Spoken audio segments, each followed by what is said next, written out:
You know that feeling when you stand next to something so massive, so physically imposing that it almost makes you feel a little dizzy? Yeah, I know exactly what you mean. I want you to picture yourself in the Austrian Alps. It's January 2026. The air is sharp, that specific kind of high altitude cold that wakes up, every single nerve ending in your face. Hmm? You're standing right next to the ski jump in Innsbruck. Which is an architectural marvel in itself. It's this terrifying, elegant ramp where human beings basically decide to become projectiles, launching themselves from the sky down to the earth. Exactly. It's a place designed for spectacle. But here's the thing about the source material we're covering today. We aren't looking at the athletes. Right. We aren't even looking at that panoramic, Instagram perfect mountain view that everyone travels there to see. We're staring at a wall. A simple wall. Yeah, a simple wall covered in frozen snow. And someone has scrawled a message into that ice. It's such a quiet, almost invisible image to start a deep dive with, isn't it? It really is. But that image is the anchor for the entire piece we're unpacking today. We're looking at a really evocative opinion piece titled Grafitis a la Nieve, or Graffiti in the Snow, written by Augusto González Pradillo. It was published in La Crónica on January 14th, 2026. And before anyone thinks we're just doing a travel guide to Tyrol, though I'm sure the skiing is great this time of year, we should clarify the mission here. This isn't a TripAdvisor review. Far from it.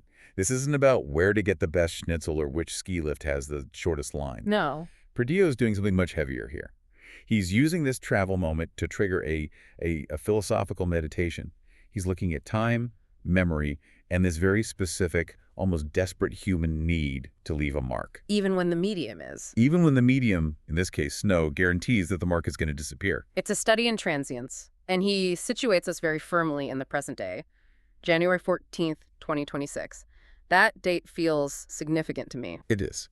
We're midwinter. We're in a time where climate rhythms are shifting, which the author actually touches on later, and we're in a world that feels increasingly fast, digital, and fleeting. So when he stops to look at this wall, he's essentially hitting the pause button on the entire modern world to look at something very primal. So let's set the stage properly, because the way Pradillo describes his arrival in Innsbruck, or rather the start of his day, is fascinating.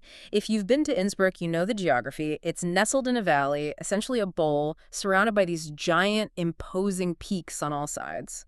It creates a very specific lighting condition, almost like a theater stage.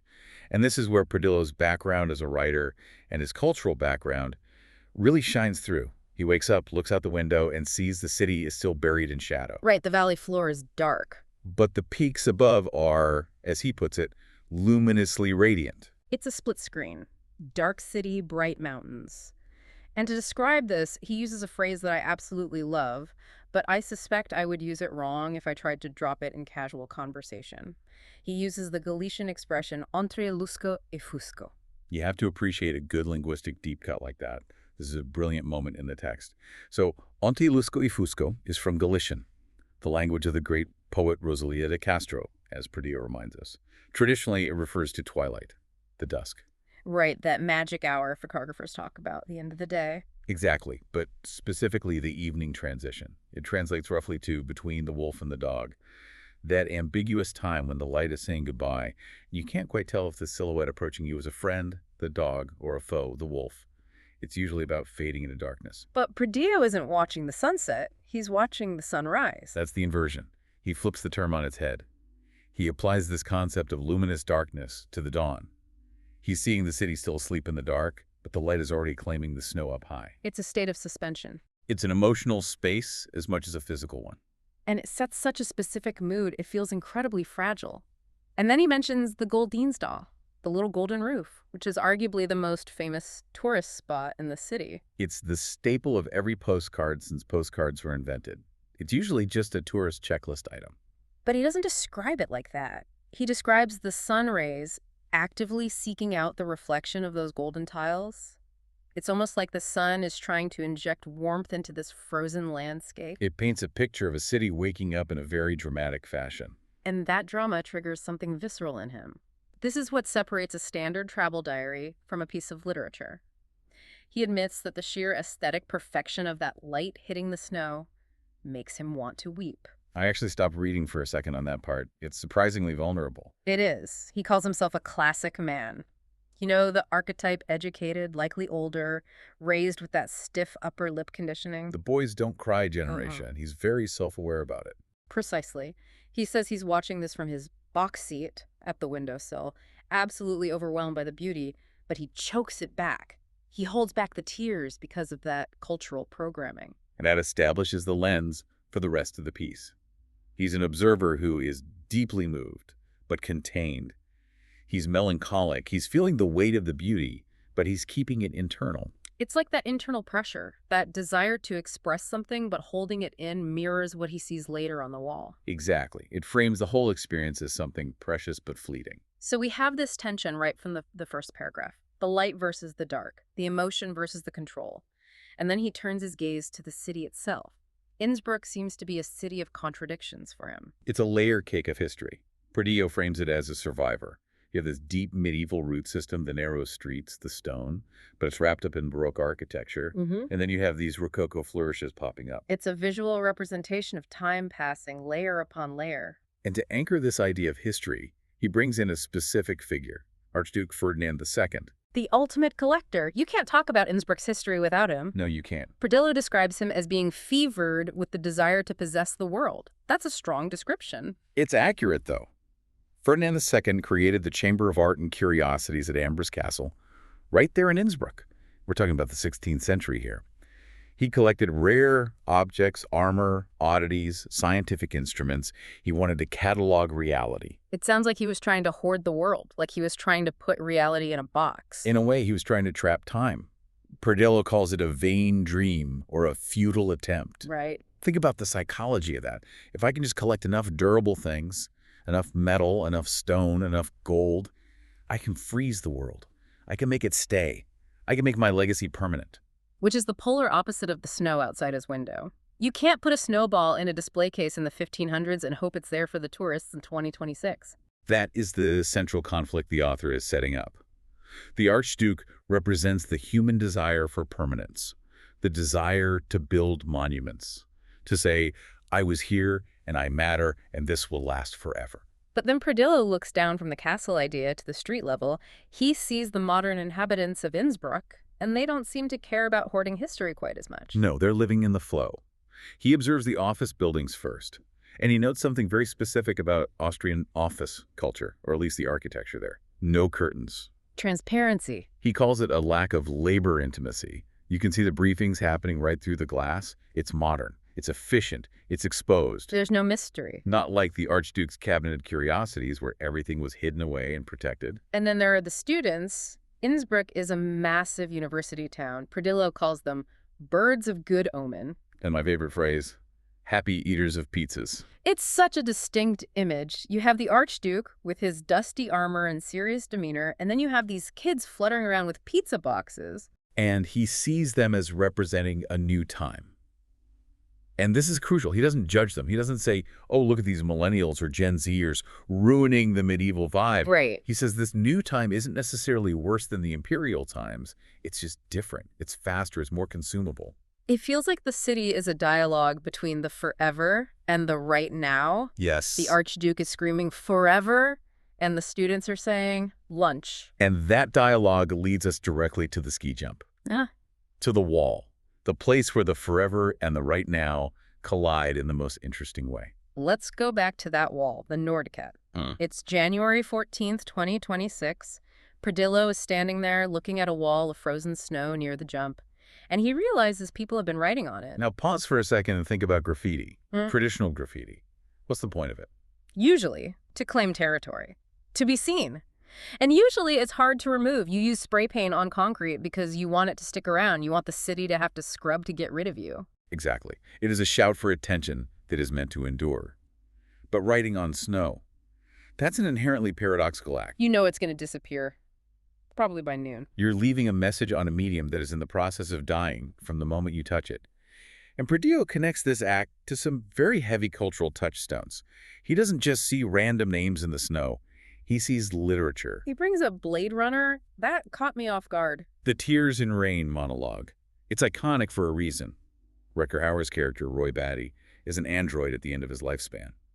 He's seen incredible things across the galaxy, but as he dies, he realizes all those moments will be lost in time, like piers in rain. It's the ultimate sci-fi realization that memory is biological and fleeting. Right. When the machine stops, the data is gone. And he pairs that with Jorge Luis Borges. The Argentine master of infinity. Mm. Perdillo references the idea of books as sand.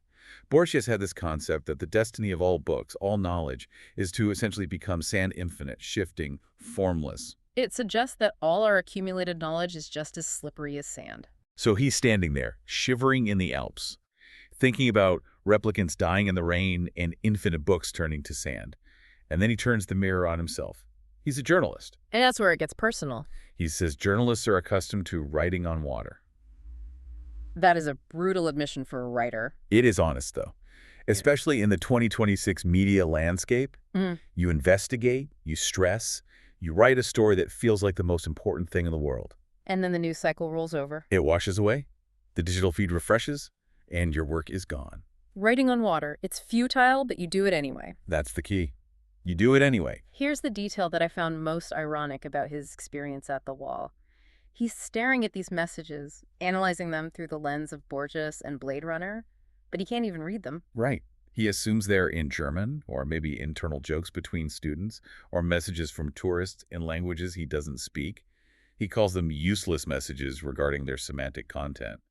He doesn't know if it says, "I love Anna," or "this ski jump is scary," or just a date. But he understands the impulse. He understands that the meaning isn't in the words, the meaning is in the act. He calls it a metaphor for this time, or of all times. It's the human need to say, I was here, even if here is slush. And notice his description of the wall itself. Usually, a wall is a barrier. It blocks you. It separates the insider from the outsider. But Perdillo says this wall of snow opens horizons. Opens horizons. That's a lovely turn of phrase. Because it becomes a canvas. Because it becomes a connection point. It becomes a place where the miracle of embracing time happens. When you carve your name in ice, you aren't fighting time like the Archduke. You're collaborating with it. You are acknowledging that you, like the snow, are temporary. There is a specific reality check he includes, though. He mentions that the graffiti is melting, but he links it to something bigger than just the morning sun.